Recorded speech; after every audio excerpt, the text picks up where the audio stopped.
ದೆಹಲಿಯಲ್ಲಿ ಕಾಂಗ್ರೆಸ್ ನಾಯಕರ ಮಹತ್ವದ ಸಭೆ ಇದೆ. ಸಿಎಂ ಹಾಗೆ ಡಿಸಿಎಂ ಸುರ್ಜೇವಾಲಾ ಜೊತೆ ಮಾತುಕತೆ ನಡೆಸ್ತಾ ಇದ್ದಾರೆ. ಇವತ್ತು ಹಾಗಾದ್ರೆ ಫೈನಲ್ ಆಗಿ ಪಟ್ಟಿ ಬಿಡುಗಡೆ ಆಗುತ್ತಾ ಅಥವಾ ಹೆಸರು ಫೈನಲ್ ಆಗುತ್ತಾ? ಮಹತ್ವದ ಸಭೆ ನಡೆಸ್ತಾ ಇದ್ದಾರೆ ಕಾಂಗ್ರೆಸ್ನ ನಾಯಕರು. ಸುರ್ಜೇವಾಲಾ ಜೊತೆಗೆ ಮಾತುಕತೆ ನಡೀತಾ ಇದೆ. ಸಿಎಂ ಡಿಸಿಎಂ ದೆಹಲಿಯಲ್ಲೇ ಬೀಡು ಬಿಟ್ಟಿದ್ದಾರೆ. ಯಾರಿಗೆ ಟಿಕೆಟ್ ಕೊಡಬೇಕು, ಯಾರನ್ನ ಬಿಡಬೇಕು ಅನ್ನೋದ್ರ ಬಗ್ಗೆ ಚರ್ಚೆ ನಡೀತಾ ಇದೆ. ಆಕಾಂಕ್ಷಿಗಳ ಪಟ್ಟಿಯನ್ನ ಮುಂದಿಟ್ಟುಕೊಂಡೇ ಮಾತುಕತೆ ನಡೆಸ್ತಾ ಇದ್ದಾರೆ. ಯಾರ ಸ್ಟ್ರೆಂತ್ ಹೇಗಿದೆ, ಯಾರಿಗೆ ಟಿಕೆಟ್ ಕೊಟ್ರೆ ಪಕ್ಷದ ಭವಿಷ್ಯ ದೃಷ್ಟಿಯಲ್ಲಿ ಅನುಕೂಲ ಆಗುತ್ತೆ ಅನ್ನೋದು ಸಮುದಾಯವಾರು ಲೆಕ್ಕಾಚಾರಗಳನ್ನು ಕೂಡ ಇಲ್ಲಿ ಹಾಕೊಳ್ತಾ ಇದ್ದಾರೆ.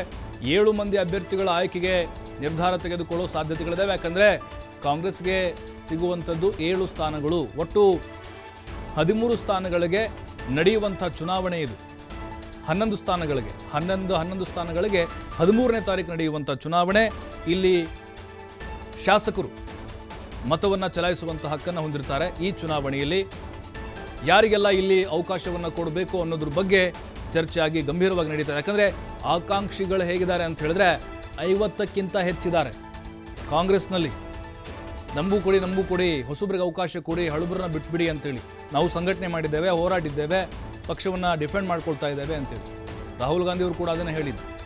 ನಿಮ್ಮ ಬಲಗೈ ಎಡಗೈ ಅಥವಾ ನಿಮ್ಮ ಅಕ್ಕಪಕ್ಕ ಅವರೆಲ್ಲರನ್ನೂ ಬಿಟ್ಬಿಡಿ. ಪಕ್ಷ ನಿಷ್ಠ ಯಾರಿದ್ದಾರೋ, ಯಾರು ದುಡಿದಿದ್ದಾರೋ, ಯಾರು ಕೂಲಿ ಮಾಡ್ತಾ ಇದ್ದಾರೋ ಪಕ್ಷಕ್ಕೋಸ್ಕರ ಅಂಥವ್ರಿಗೆ ಟಿಕೆಟ್ ಕೊಡಿ, ಗೆಲ್ಸ್ಕೊಂಡು ಬನ್ನಿ ಅಂಥೇಳಿ ಈಗಾಗಲೇ ಸೂಚನೆಯನ್ನು ಕೊಟ್ಟಿದ್ದಾರೆ.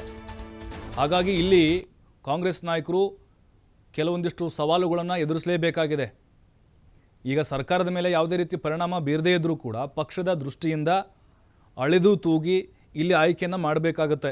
ಪ್ರಾದೇಶಿಕವಾರು ಮತ್ತು ಜಾತಿವಾರು ಲೆಕ್ಕಾಚಾರ ಖಂಡಿತವಾಗ್ಲೂ ಹಾಕ್ಕೊಳ್ತಾರೆ.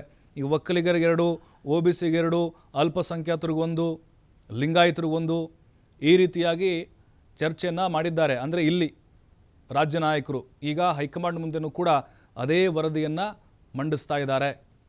ಯಾರಿಗೆ ಕೊಟ್ಟರೆ ಅನುಕೂಲ ಆಗುತ್ತೆ ಪಕ್ಷಕ್ಕೆ ಅಂಥೇಳಿ.